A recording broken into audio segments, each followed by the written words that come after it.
Muito obrigado, Jefferson, pelo convite, pelo espaço. Bom dia, irmãos queridos. Que prazer estar aqui com vocês mais uma vez. Eu, quando cheguei aqui ontem, aí falei, poxa, já parece que aqui é minha casa. Sabe aquela sensação assim de que você está voltando para o seu lugar, né? Porque eu estive com a minha esposa aqui em janeiro e com o Rafa, e a gente passou aqui um período, depois continuamos em Newark, depois fomos para Filadélfia, depois para Nova York, ficamos o mês inteiro.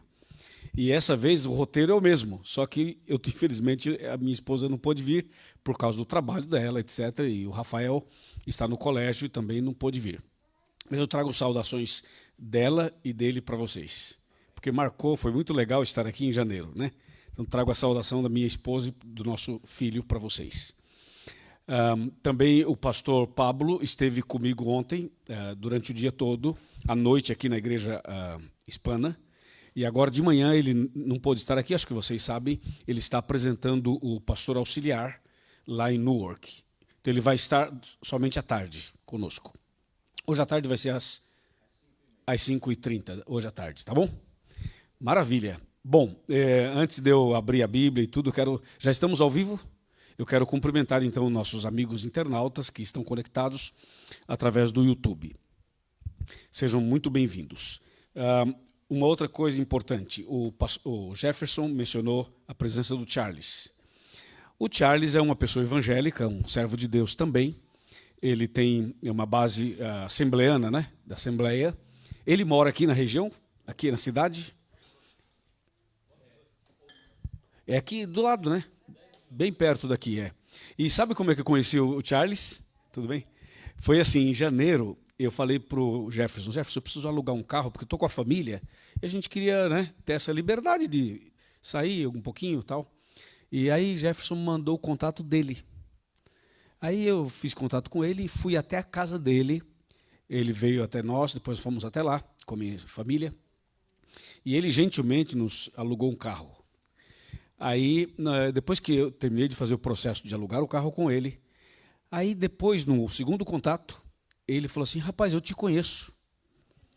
Assim, sabe, eu acompanho seus vídeos, minha esposa e eu assistimos os vídeos todos que você grava. E aí a gente percebeu que estávamos entre amigos, né? De muito tempo. Olha, Jefferson, você não imaginava que aquele contato que você me passou daria em tudo isso. E aí nós fizemos uma certa amizade depois, e eu voltei para o Brasil, continuei falando com ele. Um dia eu estava pregando lá em Brasília, e aí era uma classe bíblica bem lotada assim. Eu liguei para ele na hora, coloquei no Viva Voz, ele entrou, o pessoal deu boa noite, aplaudiu ele, foi uma festa bonita. Aí eu disse a ele, eu volto em junho para Long Branch. Ele falou assim, e eu vou com você à igreja. E veio mesmo, está aqui. Quem está feliz com a presença do Charles pela primeira vez aqui? A esposa dele também é uma serva de Deus, e ela não está aqui porque ela está num outro evento da igreja deles. Por isso que ela não está aqui com a gente hoje também. Mas eu tenho certeza, Charles, que você já está se sentindo à vontade, vai se sentir mais ainda. Essa igreja aqui é a sua igreja, está pertinho da sua casa, seja bem-vindo aqui. Tá? Além do Charles, tem alguém aqui que não é membro da igreja adventista? Só para eu saber, levanta a mão. Você está apontando assim? Ah, ok. E você vai traduzir para ele? E como ele vai ouvir a mensagem? Dom de línguas. Olha, ela disse que pode. Jefferson, você fará isso? Então, deixa eu dar as boas-vindas para ele e você já aproveita e já vai traduzindo lá. Obrigado, irmã. O Jefferson já foi lá. Estamos felizes com a sua presença aqui.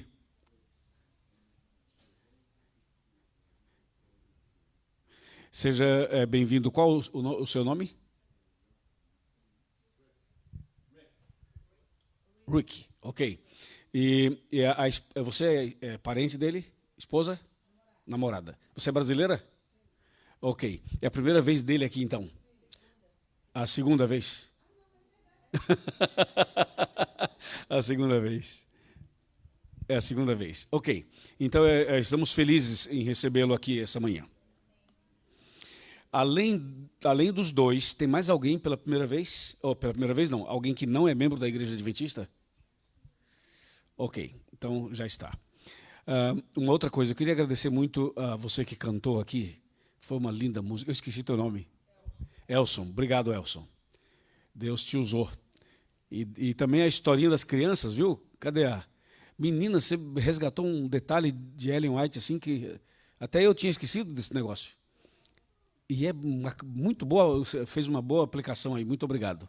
E eu gostei de ver o entusiasmo dela contando, mesmo com poucas crianças. Eu lembrei, sabe do quê? Quando eu fui plantar a igreja adventista na cidade de Aparecida do Norte, que é uma cidade muito católica. E eu estive lá para plantar a nossa igreja. E eu era o único adventista. Então, você imagina eu fazendo isso aqui sozinho. Então eu sei como é você começar um projeto novo. Eu sei a luta que é, né? Você fala para uma pessoa, para 2 pessoas, para 3 pessoas. Mas lá, quando eu comecei em Aparecida, eu falava para mim mesmo. Eu fazia o meu culto sozinho.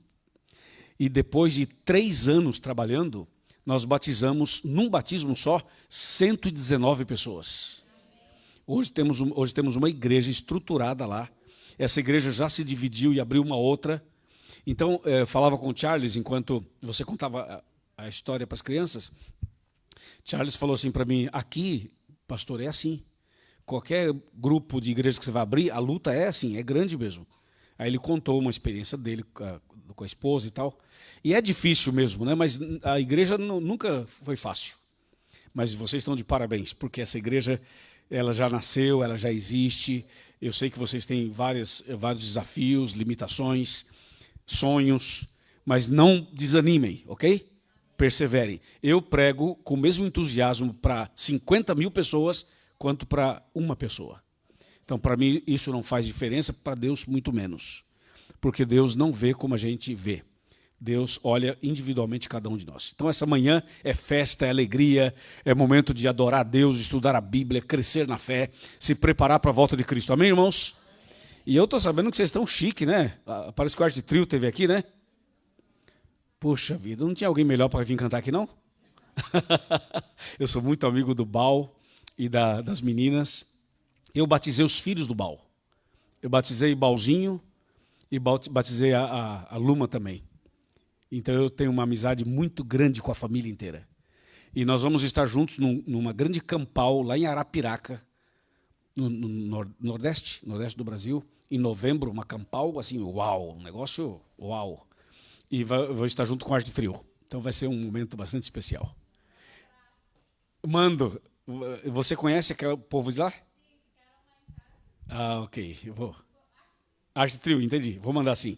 Aliás, hoje à noite eu vou falar com o Bal por telefone, um outro assunto, e aí vou aproveitar e já mandar o abraço. Ok. Vocês sabem que aqui nós temos um horário limitado nessa manhã, porque às 11h30 eu falo na igreja hispana aqui do lado. Então a gente e à tarde vai ser também o contrário. Também falamos lá e falamos aqui. Lá mais cedo e aqui mais tarde. Inverte, né? Então a gente nesse horário não tem aquele tempão todo que a gente costuma ter, mas é suficiente para nós estudarmos a palavra do Senhor. Todo mundo tem Bíblia? Sim? Ok. Vamos abrir a Bíblia no livro de Amós. Amós é um livro do Antigo Testamento. Você passa Daniel, você passa Oséias, passa Joel, e aí você tem o livro de Amós. Charles, você prefere só ouvir ou você quer que arrumemos uma Bíblia para você? Ouvir. Eu perguntei isso porque tem pessoas que absorvem melhor ouvindo. E outros gostam de ler mesmo. Então a gente deixa a pessoa livre para isso, né? E a Bíblia fala, bem-aventurados aqueles que leem e os que ouvem. Não é? Então está tranquilo, né?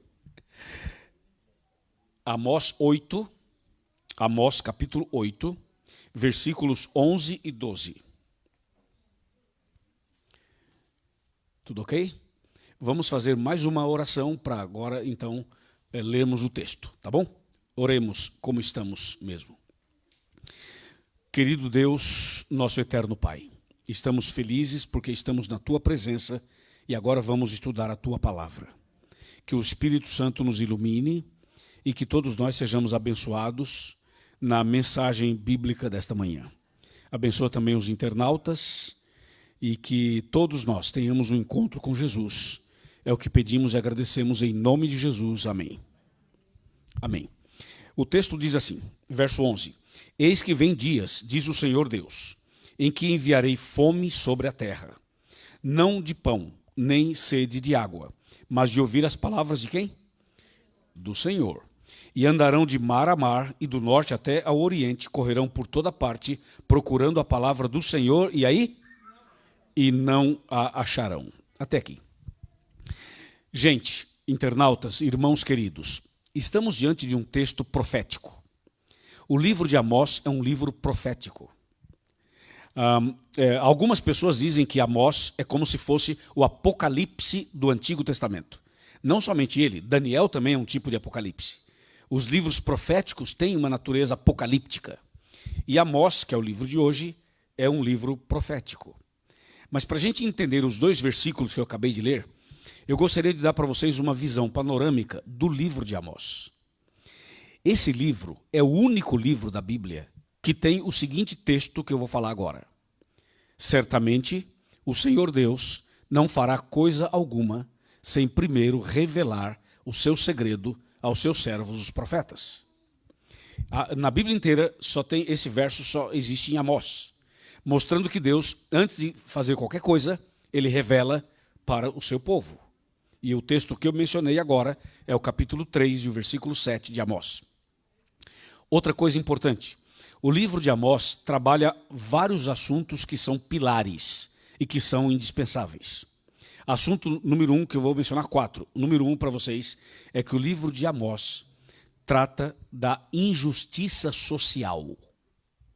A injustiça social era um problema para o tempo do povo de Israel, do profeta. Mas também a justiça social é um problema para nós hoje. Mesmo em países desenvolvidos, como os Estados Unidos, como os países da Europa e outros países do mundo que são desenvolvidos, ainda assim existe a injustiça social. No Brasil, isso é muito mais acentuado. Você sabe, poucas pessoas têm muito dinheiro e muitas pessoas não têm quase nada. É uma injustiça mesmo. As terras todas pertencem a poucas pessoas e os trabalhadores têm dificuldades para ter a sua própria terra. Então há uma injustiça social no mundo inteiro. E no tempo de Amós, esse era um problema recorrente. Por isso, ele trata desse assunto no seu livro. Um outro assunto que o profeta Amós menciona no livro é a idolatria. A idolatria, para o profeta, ela é tão pecado quanto a injustiça social. Você sabe que a idolatria não é só a questão das imagens, é também a questão de você adorar qualquer outra coisa que não seja Deus. Os astros, as pessoas, os artistas, as pessoas famosas, ou até mesmo o nosso próprio ego. Às vezes a gente foca tanto em nós mesmos que nós nos tornamos o centro e Deus fica em segundo plano. Isso é um tipo de idolatria, ou egolatria, que é o ego. Então, o profeta Amós também trabalha a questão da idolatria. Um terceiro ponto que ele trabalha é o que nós conhecemos como formalismo religioso. O que seria um formalismo religioso? Seria aquela visão distorcida de que a gente se preocupa mais com a aparência do que com a essência. E essa contradição entre a aparência e a essência, entre a teoria e a prática, que é uma contradição, acaba sendo um desfavor ao evangelho. Não sei se vocês me entendem.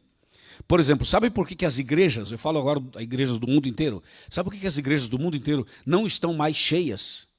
Porque as pessoas lá de fora, especialmente os jovens e os adolescentes, eles olham para as pessoas que frequentam a igreja e eles veem incoerência, eles veem hipocrisia, quando na verdade a gente ensina uma coisa e faz outra.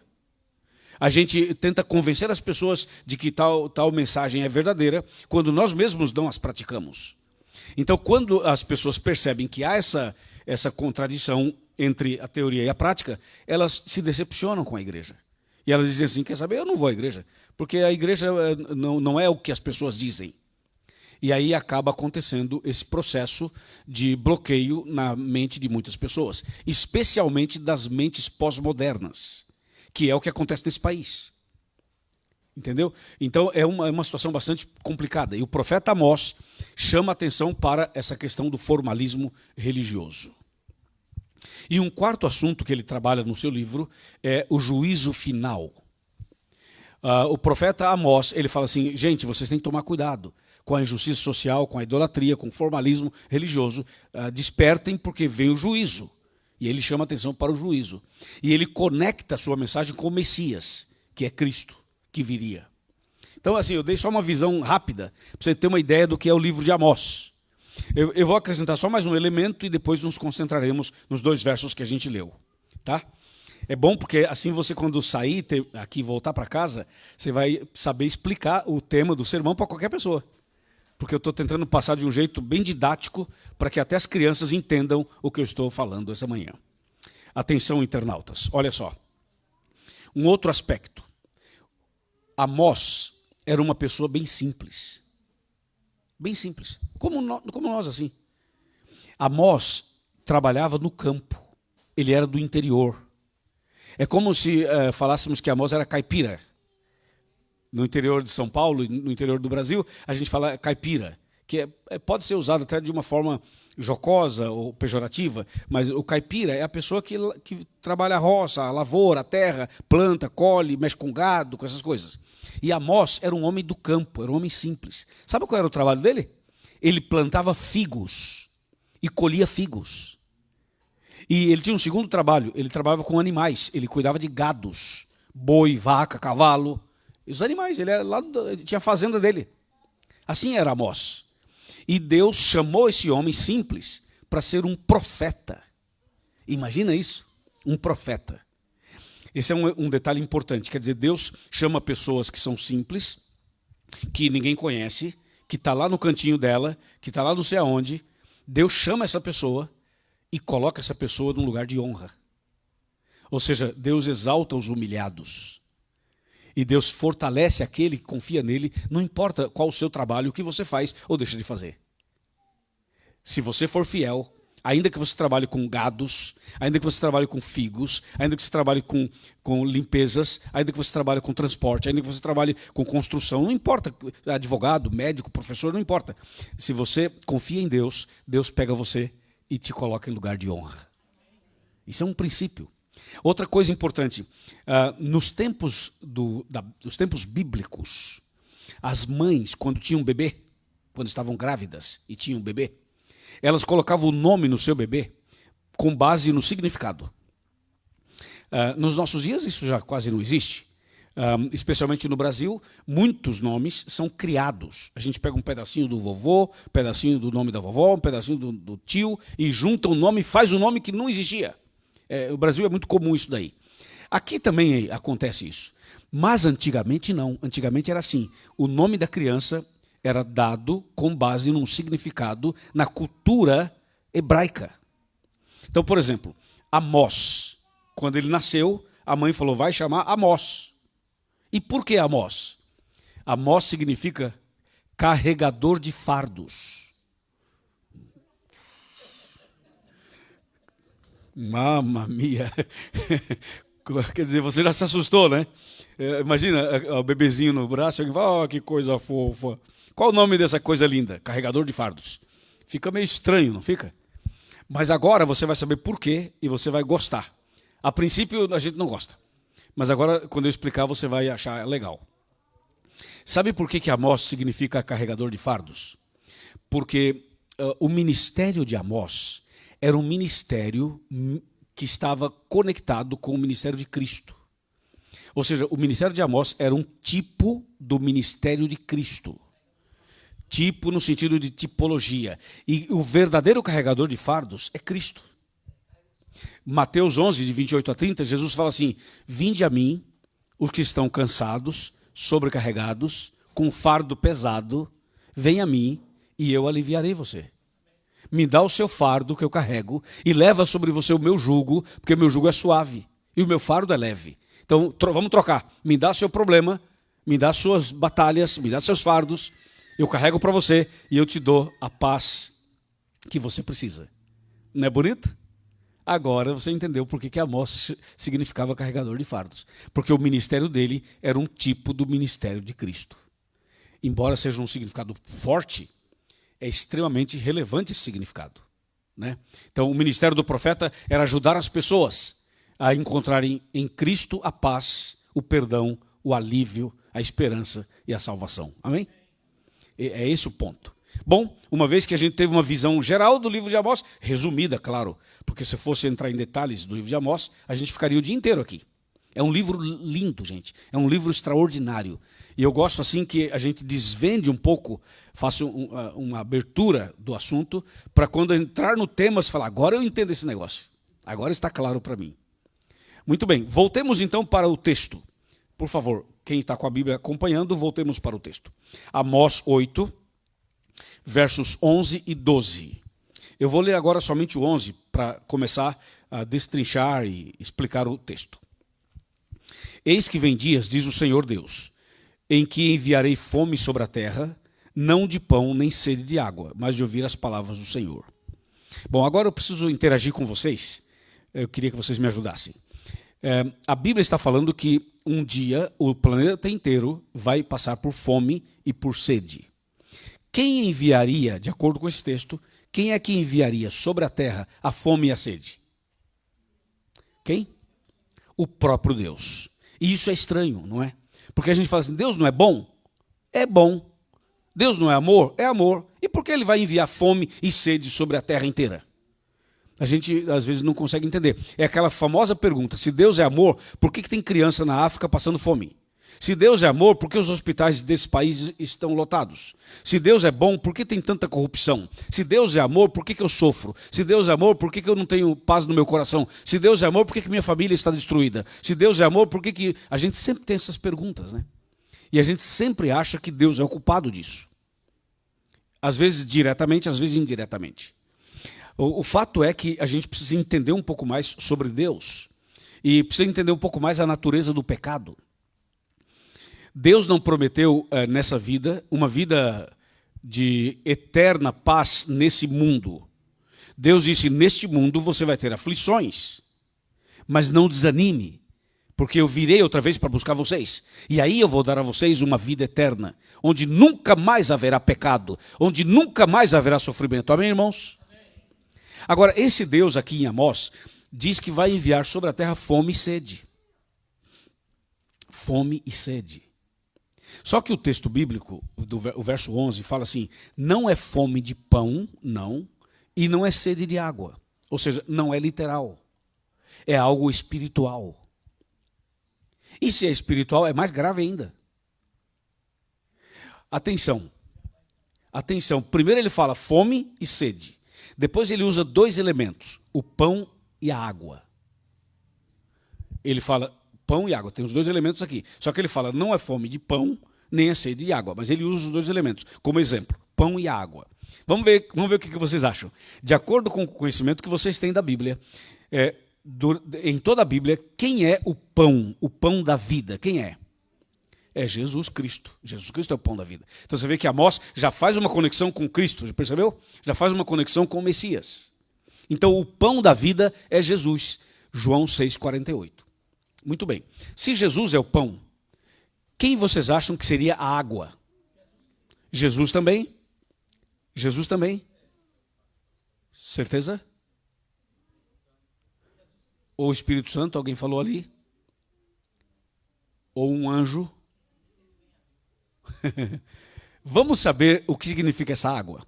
Bom, você que está acompanhando na Bíblia, faça isso que eu vou fazer aqui. Marca Amós, para não perder a página do Amós. E vamos para João no Novo Testamento, para ver quem é a água. João 7, versos 37 a 39. Esse texto vai nos ajudar a entender quem é a água, mencionada por Amós, e a água como um todo, assim, na Bíblia. Menos no Apocalipse, porque no Apocalipse água significa povos, né, no Apocalipse, e também em Daniel. Mas fora isso, vamos ver o que significa água em toda a Bíblia. João 7, 37 a 39, diz assim, no último dia, o grande dia da festa, levantou-se Jesus e exclamou, se alguém tem sede, venha a mim e beba. Paremos um pouquinho aí. Talvez por causa desse texto, você afirmou que a água fosse Jesus. Porque Jesus fala, tem sede? Venha a mim e beba.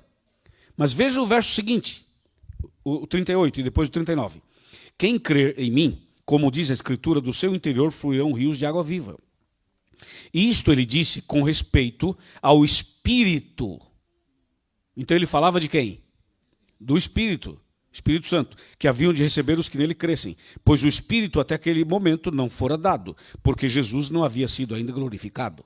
Então, quando Jesus se levanta na festa e fala, quem tem sede, venha a mim e beba, sabe por que ele fala isso? Porque sabe quem é que nos dá o Espírito Santo? É Jesus. Então Jesus fala assim, você tem sede? Venha a mim que eu tenho água para você. Ou seja, eu vou dar o Espírito Santo para você. Então, essa água aqui, mencionada por Amós, é uma referência ao Espírito Santo. Mas quem é que dá essa água para a gente? É Jesus. Então, Jesus é o pão e Jesus oferece a água para nós. E a água é o Espírito Santo. Aliás, vamos aproveitar esse momento para relembrar uma coisa.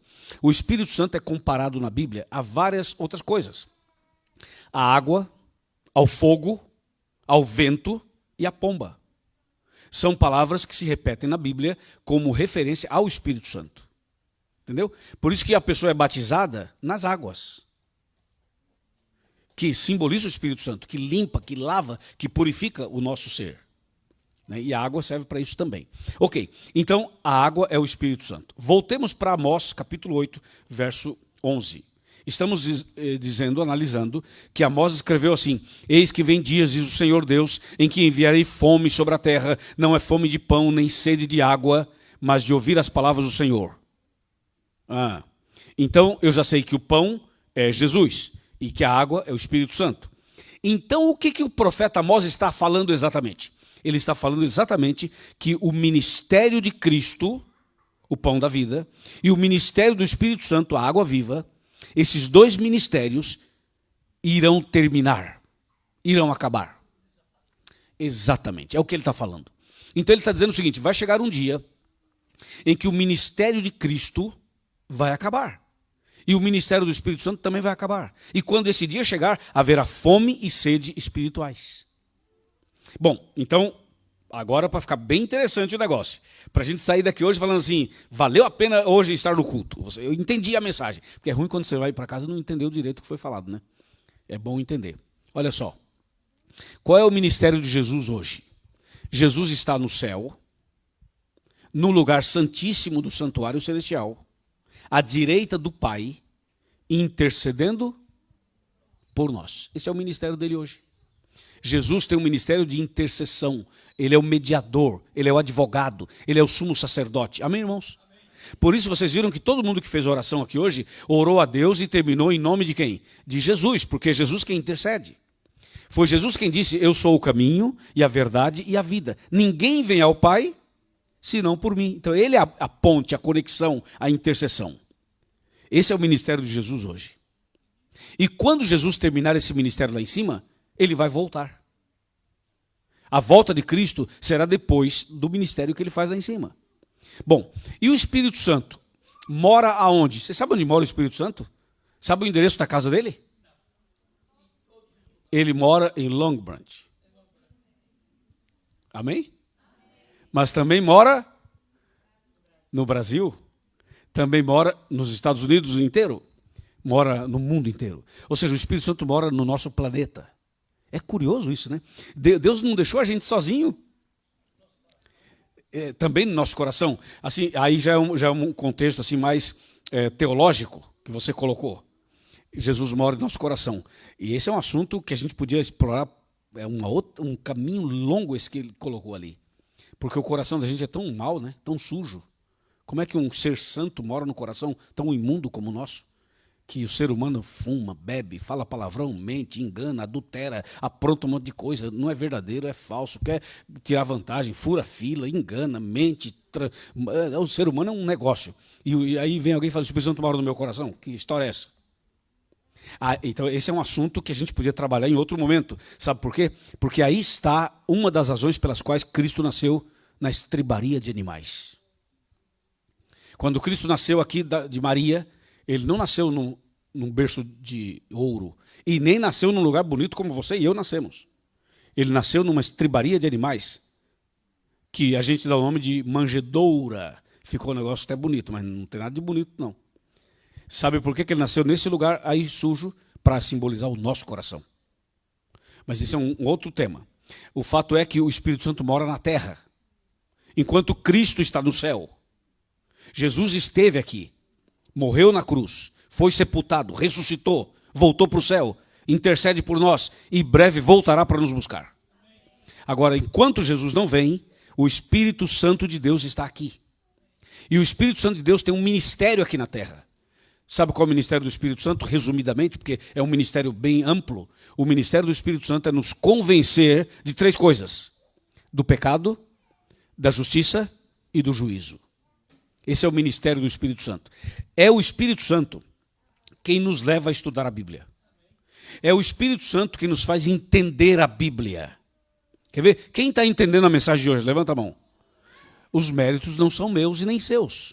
São do Espírito Santo. É Ele que faz a gente entender a Bíblia, ter interesse por isso, gostar disso, desejar isso. Então o Espírito Santo está na terra trabalhando em nosso coração. É o Espírito Santo quem faz você se arrepender, sabia disso? O arrependimento é um dom. Você, quando fez alguma coisa que não era certo, assim que você fez, a consciência não pesou? Não acusou? Você não ficou assim se sentindo mal, pensando, eu não devia ter feito isso? É essa sensação que você tem, é o Espírito Santo dizendo para você, não é esse o caminho, muda de vida. Não faça mais isso. É o Espírito Santo falando com a gente. Então, o ministério do Espírito Santo é um ministério extraordinário. É Ele quem nos traz à igreja, é Ele quem nos faz desejar aceitar Jesus, é Ele quem nos faz tomar decisões. Quando eu falo nos faz, Ele trabalha em nós para que a gente faça isso. Então, hoje isso é possível. Agora escutem, por favor.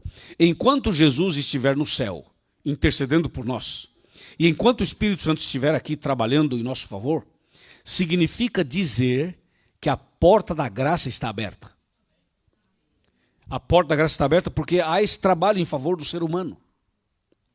Agora observe, o que o profeta Amós então está profetizando? É que vai chegar uma hora em que Jesus lá no céu vai dizer assim, está feito, acabou. Jesus termina o seu ministério lá. Aí aqui na terra o Espírito Santo vai dizer, aqui também acabou, aqui também está feito. Vai ser uma ação integrada, dupla. Quando Cristo falar lá em cima, está feito, o Espírito Santo vai dizer, aqui também está feito. Jesus vai dizer, acabou aqui, o Espírito Santo vai dizer, aqui também acabou. Aí esse encerramento desses 2 ministérios significa o fechamento da porta da graça. A partir daí é que haverá fome e sede. Por que haverá fome e sede? Porque depois que a porta se fechar, o ser humano que não aceitou Jesus, que não se entregou, que não nasceu de novo, essa pessoa vai ter angústia no coração. Ela vai ter o vazio no coração, ela vai sentir, ora, se agora que Deus nos dá essa bênção da graça, a gente tem o vazio no coração, não tem? Tem. Só que a gente vai a Deus em nome de Jesus e Deus nos dá paz, nos dá força, nos dá ideias, nos dá direcionamento, manda alguém nos conduzir, manda alguém nos ajudar. Então isso significa graça, bênção, misericórdia. Mas naquele dia não haverá mais. Então as pessoas sentirão vazio, angústia, uma série de sensações, mas não poderão encontrar paz. Não poderão encontrar perdão, nem reconciliação, e nem terão esperança. A situação vai ser tão grave que a pessoa vai se sentir tão mal e não vai poder encontrar solução e nem uma bênção. Por isso que o texto fala assim, o texto de Amós fala assim claramente, fala assim, as pessoas andarão de mar a mar, do norte até o oriente, correrão por toda parte, procurando a palavra do Senhor e não acharão. Entende essa expressão? Vão procurar em toda parte. Olha a expressão, entenda a expressão bíblica. Ó. Andarão de mar a mar. Ou seja, irão além mar. Vocês saíram do país de origem e viajaram além mar para estar aqui. Então o texto fala assim, andarão de mar a mar, do norte até o oriente, correrão por toda parte. É uma expressão para mostrar que as pessoas vão buscar em qualquer lugar do mundo. E diz, procurando a palavra do Senhor e não acharão. Só vamos esclarecer uma coisa aqui, porque tem gente que acha que as pessoas vão procurar a palavra e não vão achar, acham que a Bíblia vai desaparecer. Não, não é isso que o texto está dizendo. A Bíblia não vai desaparecer. Hoje você tem Bíblia física, tem Bíblia eletrônica, E hoje você tem Bíblias enterradas e protegidas em redomas em vários lugares do mundo. A Bíblia em si não vai desaparecer. Ela pode ser queimada aqui, pode ser rasgada ali, mas ela não vai desaparecer. Quando o texto fala assim, procurarão por toda parte a palavra do Senhor e não acharão, significa que não acharão a mensagem que acalma a consciência. Não acharão a paz, não acharão a esperança, não acharão o perdão, não acharão a salvação. Sabe por quê, irmãos? Eu pergunto a vocês, o que é que faz desse livro um livro tão poderoso? Se você observar, esse livro é feito como qualquer outro, papel e tinta. Como um livro de história, como um livro de geografia, como um livro de romance, como um livro qualquer. Uma revista. É papel e tinta. E por que esse livro é diferente dos outros? Por causa de Cristo. Por causa do Espírito Santo. Se não fosse o sacrifício de Cristo, se não fosse o seu sangue derramado, se não fosse a sua intercessão, se não fosse o amor de Deus, este livro não significaria nada para nós. Aqui são palavras vivas, porque essas palavras, elas foram inspiradas por Deus e pelo ministério de Cristo lá em cima e o ministério do Espírito aqui, essas palavras elas têm um significado extraordinário para nós. Agora entenda, quando Jesus terminar seu trabalho lá e sair do santuário, quando o Espírito Santo terminar o trabalho aqui e se retirar, para que serve isso aqui? Para nada. Para nada. É como aquela pessoa que hoje tem a Bíblia e ela deixa no criado mudo lá em casa, ou deixa numa mesinha lá em casa, mas não lê, não estuda. Não serve para nada. Então, naquele dia, as pessoas irão de mar a mar, do norte até o oriente, correrão por toda parte, procurando a palavra do Senhor, diz a Bíblia, e não acharão. Ou seja, haverá um tempo de angústia. Como nós conhecemos, já ouvimos muito falar do tempo de angústia. Essa ocasião será um tempo de angústia. E essas pessoas que não se entregaram a Jesus serão dominadas pelo inimigo nessa ocasião. Então, esse é um assunto muito sério. E por isso a Bíblia fala claramente da fome e da sede. Entenda uma coisa. Quando é que Jesus vai sair do santuário e vai dizer está feito? Quando é que o Espírito Santo vai terminar o trabalho aqui e vai dizer aqui também está feito? Nós não sabemos a data. Aliás, existem 3 acontecimentos na vida humana que são acontecimentos certos e irão se cumprir, porém nós não sabemos o dia, nem a hora, nem o mês, nem o ano. Sabe quais são? Primeiro, o dia da nossa morte. Nós sabemos que vamos morrer um dia, mas ninguém sabe quando. Segundo, o fechamento da porta da graça. Nós sabemos que isso também vai acontecer, mas não sabemos quando. E terceiro, o dia da volta de Jesus. Nós sabemos que Jesus vai voltar, mas não sabemos quando. Deus não revelou essas 3 datas. E Deus não revelou sabiamente. Já imaginaram se nós soubéssemos o dia da nossa morte, o dia do fechamento da porta e o dia da volta de Cristo? Seria uma tragédia. Sabe por quê? Porque nós que não sabemos, deixamos tudo para a última hora. Não é assim? A gente vai protelando, postergando. Eu faço depois, eu arrumo depois. E a gente não resolve, muitas vezes. Quanta coisa pendente nós temos para resolver e a gente não resolve. Imagina se nós soubéssemos a data dessas 3 coisas. Sabe o que nós seríamos tentados a fazer? A pensar assim, ainda faltam 10 anos. Então ainda vou curtir um pouco, não é? Ainda vou fazer umas coisas por aí, etc. Quando faltar assim 1 semana, 2... aí eu vou para a igreja, aí eu estudo a Bíblia, daí eu oro, daí eu me batizo, daí eu me entrego. Mentira, porque daí seria falso. Quem garante que isso é verdadeiro? Ninguém. Então Deus é muito sábio em não revelar o dia, para que nós tomemos decisões por Ele, independentemente da data. Nós temos que servir a Deus, independentemente da data. Eu vou morrer um dia? Sim, eu vou. Jesus vai voltar? Vai. A porta vai fechar? Vai. Quando? Não sei, não me interessa. O que me interessa é que hoje é o dia da salvação. E hoje é o dia de eu me entregar a Ele. E aliás, esse negócio do hoje, não é sensacionalismo não, é uma realidade. Sabem por quê? Porque realmente o amanhã não existe. Concorda comigo ou não? O amanhã não existe. O que existe? Hoje. Só isso, agora. Se a gente chegar amanhã, se domingo chegar, quando chegar o domingo, como é que nós vamos chamar o domingo? Hoje. Porque aí o dia que estamos agora já é o ontem, já passou. E a segunda-feira também não existe. Então, quando você chegar no dia X, esse dia é hoje. Então, o dia da sua decisão é hoje. Por quê? Porque amanhã não existe.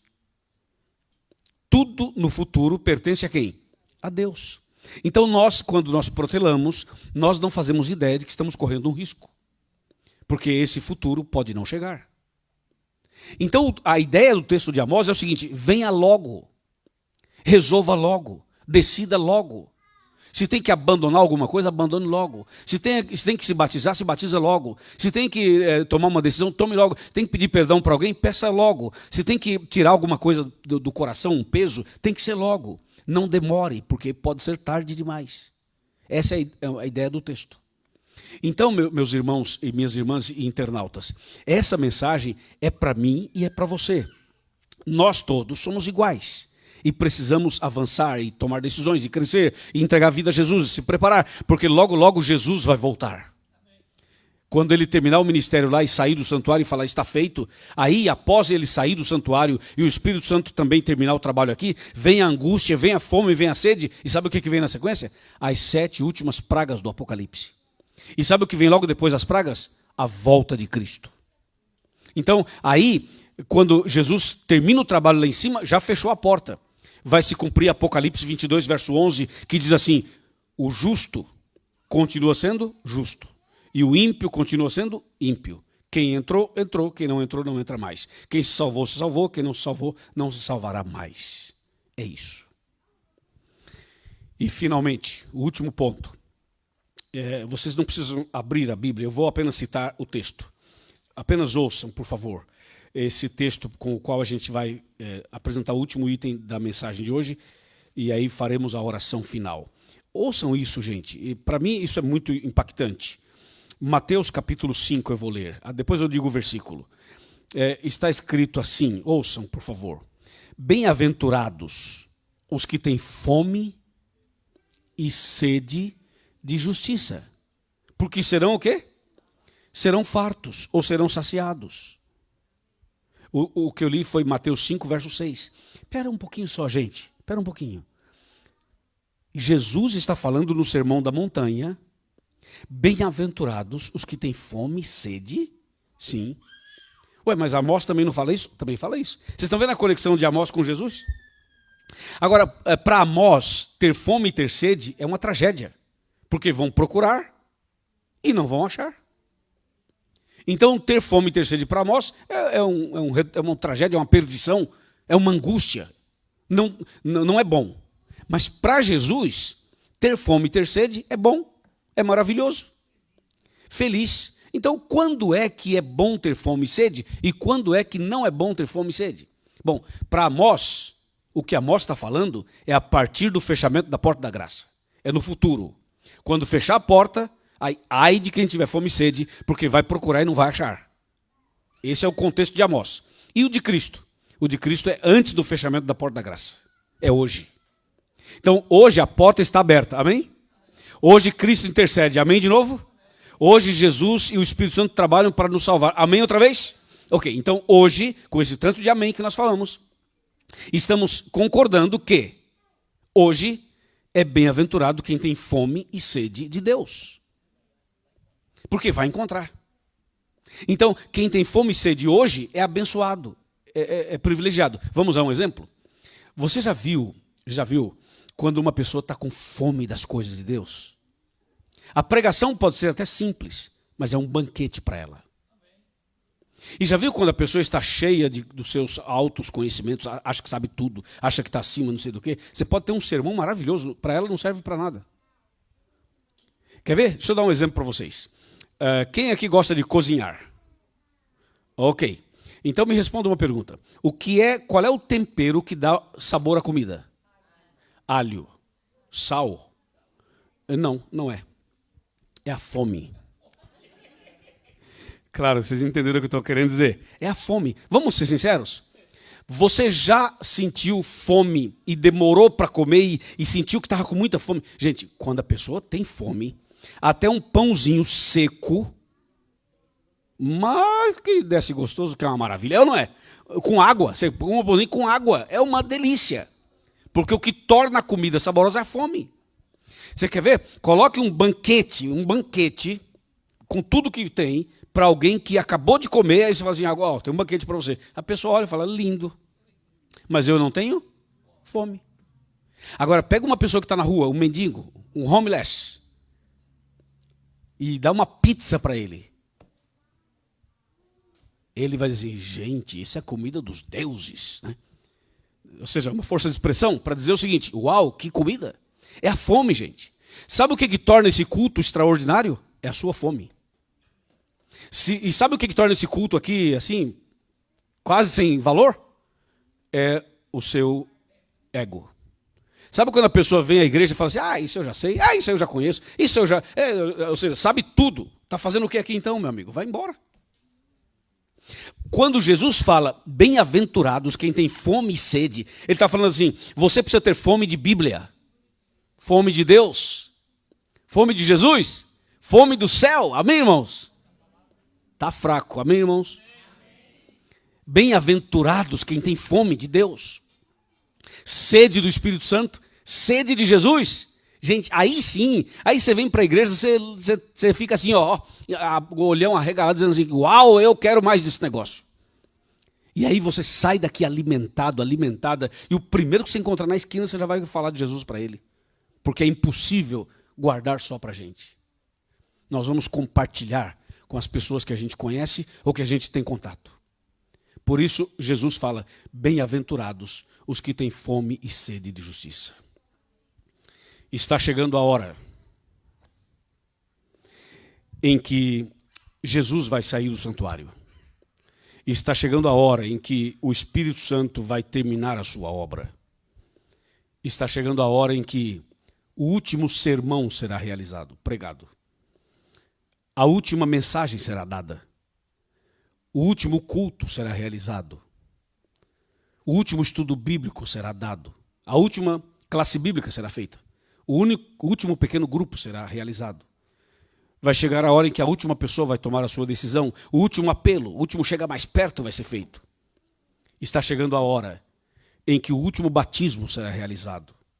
Tudo será pela última vez. E vai se cumprir Mateus 24:14. O evangelho será pregado no mundo inteiro. Está chegando a hora em que Jesus vai dizer, está feito. Aproveitemos esta oportunidade. Porque agora a porta está aberta. Mas quando ela fechar, será tarde demais. E eu sei, irmãos, eu sei que tudo nessa vida tem o seu valor. E sei também que a maioria que vem para esse país, vem para trabalhar e para conquistar seus sonhos. Está tudo bem, está tudo certo. Mas eu quero fazer uma consideração para a gente refletir juntos. Cuidado para que o trabalho e para que os recursos não tomem o lugar de Deus. Cuidado com isso. Porque você sabe que a vida passa, né? Ontem mesmo você tinha 15 anos. Hoje tem 40, 50, sei lá, 30, 20, não sei quanto. Mas calma que logo, logo vem a sua idade vai chegar. E aí vai chegar a velhice. E você vai morrer. E eu vou morrer também, se Jesus não voltar antes. Aí, quando chegar esse momento, eu pergunto, vamos levar o quê? Aí a gente gastou a vida inteira, a saúde, o melhor da vida, correndo atrás do vil metal. E não teve tempo para Deus. Não estou dizendo que é errado fazer isso que a gente está fazendo. Vocês estão me entendendo? Cuidado para não inverter os valores. Porque é muito fácil inverter os valores, sabe? É muito fácil. E a gente tem nossas necessidades. Nós temos nossos compromissos, eu sei disso. Por isso que tá, o ponto aí é muito delicado. Porque se a gente não cuidar, você gasta o seu tempo com aquilo que é passageiro e não investe naquilo que é eterno. E eu preciso dizer isso para você, que é também para mim. Nós não podemos inverter os papéis. Não podemos colocar a carroça na frente dos bois. Claro que o dinheiro é importante, claro que uma casa, um apartamento, um investimento, um terreno, um negócio, uma vida melhor, um dinheirinho guardado, um investimento na família, sei lá, no seu país de origem, tudo isso é importante e Deus também quer que você faça isso, claro. Mas não permita que essa correria louca, para cima e para baixo, tome o lugar de Deus na sua vida. A Bíblia é clara, buscai primeiramente o que mesmo? O reino de Deus e a sua justiça. E as outras coisas que você precisa devem vir depois. Primeiro vem Deus e depois as outras coisas. Amém, irmãos? Amém. Por exemplo, esse final de semana, nós estamos aqui para fazer um programa de decisão, sabe? De colheita. Porque em janeiro a gente esteve aqui fazendo treinamentos, capacitações. De fevereiro até maio, eu fiz uma classe bíblica online, 4 meses, toda semana. Eu sei que para muitos não foi possível participar, eu entendo isso. Está tudo bem. Mas veja, agora estamos em junho, mês 6. São 6 meses. De janeiro até aqui, 6 meses. Ainda não deu 6. No final do mês vai dar 6. Ou seja, é um projeto que nós fizemos que não é um evento, é um processo. Então Deus está dando a nós uma grande oportunidade. E às vezes a gente não faz ideia da profundidade disso. Agora, já imaginaram se Jesus volta e você não vai para o céu? Será que a gente vai poder reclamar e dizer, Jesus, eu não tive chance? Não vai poder reclamar, não. Porque nós estamos tendo chances, e muitas chances. Então, essas palavras minhas, elas não são ofensivas, elas são reflexivas. Elas são para levar cada um de nós a pensar, é mesmo, né? Eu tenho que melhorar isso, aquilo, sabe assim? Cada um vê a sua realidade. Mas, gente, vamos para o céu? Não é esse o nosso objetivo? Vamos para o céu, vamos morar no céu. Vamos nos preparar.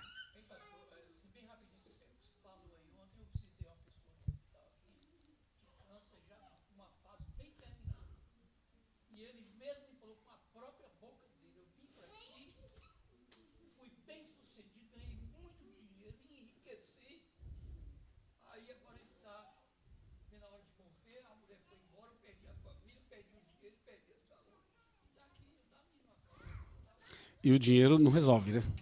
É verdade. A gente sabe disso. Cada um tem sua realidade. E a minha fala não é uma fala crítica, mas é uma fala reflexiva. É para que a gente possa refletir e pensar, estou eu fazendo o correto? É importante fazer o correto. Porque Jesus ama a gente, sabe? A gente erra, ele dá para a gente uma segunda chance, ok? A gente tem uma dificuldade aqui, ele nos dá a graça ali. Deus é maravilhoso, Jesus ama você e a mim. Mas a gente não pode deixar o tempo passar, porque pode ser depois muito caro depois.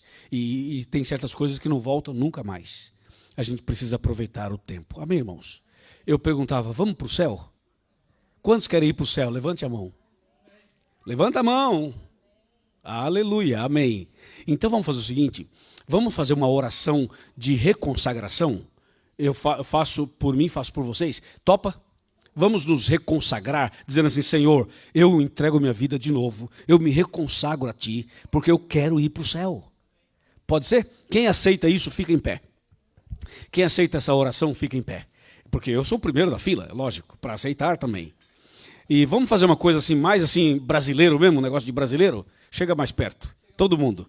Vamos fazer aqui uma oração bem mais próximo. Nós, os brasileiros, temos esse costume de estar sempre perto, cumprimenta, abraça e tudo. É algo muito legal que a gente faz. Pode chegar perto de mim, gente, não precisa ficar tão longe, não. Pode se aproximar, vamos fazer uma oração. E quando vocês forem orar, orem uns pelos outros, né? E vamos clamar a Deus por nós, pedir a Deus por nós. Ótimo, obrigado. Aí está muito bem assim. Vamos curvar a cabeça, fechar os olhos e orar. Senhor nosso Deus e nosso Pai, muito obrigado de todo o nosso coração por Tua palavra, pela mensagem de hoje. Nós entendemos coisas muito profundas sobre o livro de Amós, mas principalmente sobre a graça. A porta da graça ainda está aberta. Jesus ainda intercede por nós e o Espírito Santo ainda trabalha por nós. Senhor, ajuda-nos a ter fome e sede da Tua palavra. Ajuda-nos a ter fome e sede do céu. E que naquele dia, quando Jesus voltar, que nenhum de nós se perca, mas que todos alcancemos a vida eterna. Eu entrego esta igreja nas Tuas mãos. Eu entrego cada pessoa que está aqui nas Tuas mãos. As mulheres e os homens, as crianças, os jovens e os adultos, e também os adolescentes. E que todos que estão aqui possam, naquele dia, estarmos juntos para sempre no novo céu e na nova terra. Abençoa também os internautas, para que cada internauta também se decida por Ti. Louvado seja o teu nome, Senhor. Em nome de Jesus, amém. Esperem um pouquinho aqui, por favor. Esperem um pouquinho. Pode encerrar a transmissão aí, por gentileza. Pode encerrar. E não saiam daqui ainda. Eu queria fazer uma foto e queria fazer uma outra coisa, assim, rapidinho. Será que tem alguém aqui